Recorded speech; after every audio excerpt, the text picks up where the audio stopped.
Bonjour, bienvenue dans la série sur la mécanique quantique. Alors, nous avons vu les ferromagnétiques, et il y a d'autres substances magnétiques, comme nous l'avons vu également, il y a les antiferromagnétiques, le ferromagnétisme, etc.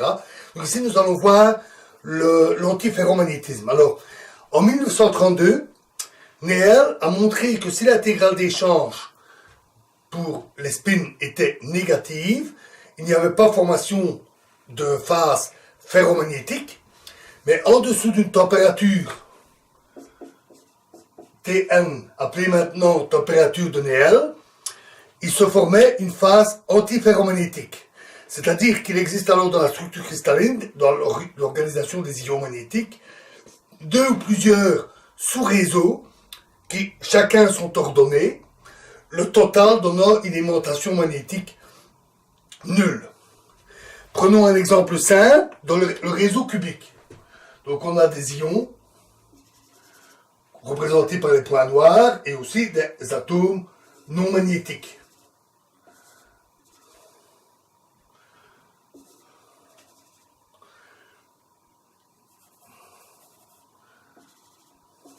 Donc ordonnés en un réseau cubique. Dans la phase paramagnétique, c'est-à-dire supérieure à la température de Néel, les aimantations des ions magnétiques sont un peu quelconques, il n'y a pas d'ordre, pas de moment magnétique global. Dans la phase antiferromagnétique, en dessous de la température de Néel, on a formation, il y a deux sous-réseaux possibles, le cas cubique est le plus simple, deux sous-réseaux possibles avec chacun une orientation bien précise, mais chaque sous-réseau a une aimantation opposée, ce qui fait que le total est nul. On peut mettre ça en évidence. La manière la plus pratique, c'est avec des neutrons, avec une longueur d'onde d'environ 1 angstrom. On peut alors effectuer une expérience de diffraction de type expérience de Bragg pour les cristaux, que nous avons vu. À ceci près que les neutrons sont également sensibles au spin des électrons, parce que les neutrons possèdent un moment magnétique, ils sont donc sensibles au moment magnétique porté par les ions. Dans la phase paramagnétique, supérieure à la température de Néel, ce qu'on observe est une figure de diffraction classique, figure de Bragg, selon la structure du réseau, par exemple un réseau cubique. En dessous de la température de Néel, il apparaît des pics de diffraction supplémentaires dus à ces sous-structures orientées, ce qui permet de les déterminer avec précision. On peut, comme pour le ferromagnétisme, construire différents modèles. Un modèle qui marche bien est le modèle du champ moléculaire. Alors, on a déjà vu ça, le modèle du champ cristallin. C'est un modèle qui marche plutôt bien. Son seul défaut, c'est qu'il ne donne pas les exposants critiques corrects. Mais il permet quand même une description relativement correcte du phénomène de ferromagnétisme ou d'antiferromagnétisme.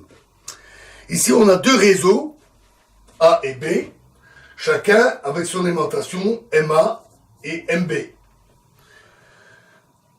On définit les aimantations réduites, RA égale 2MA sur MS, et RB égale 2MB sur MS. Avec MS, le moment magnétique à saturation, c'est-à-dire si tous les spins étaient orientés de la même manière, c'est-à-dire le nombre d'atomes fois S fois G fois mu B.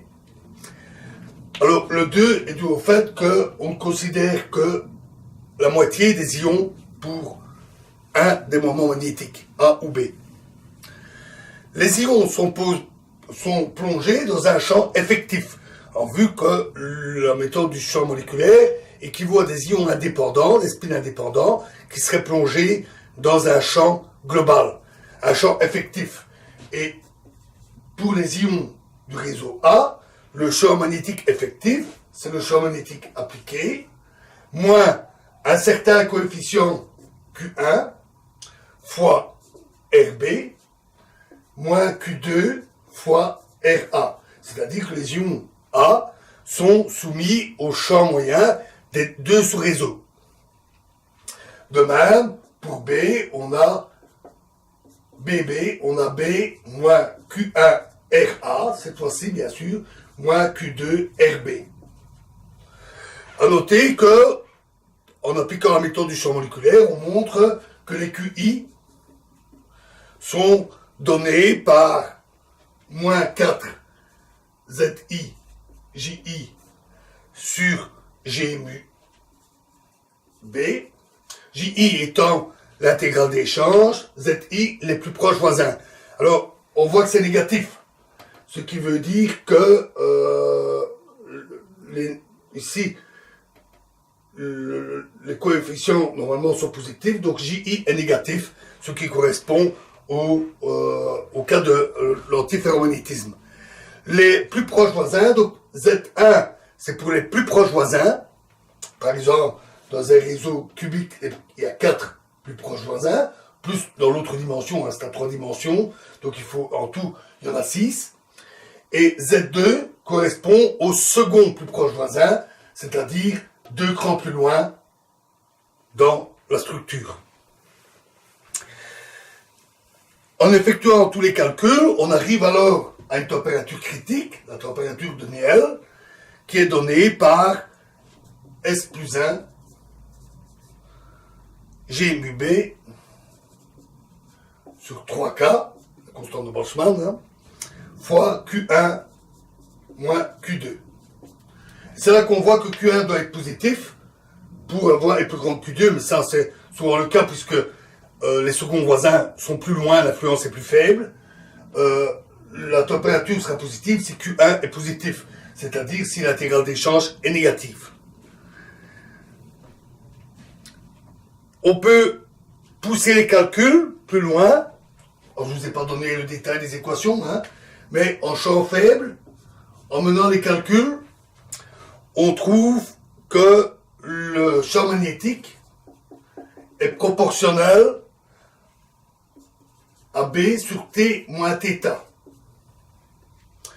C'est-à-dire qu'on retrouve une loi de Curie-Weiss, comme pour le paramagnétisme, si ce n'est qu'ici la température θ, température de Weiss, est négative.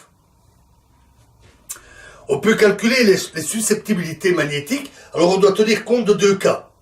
Il y a le cas d'un champ magnétique appliqué parallèlement aux ions et le cas d'un champ magnétique appliqué perpendiculairement.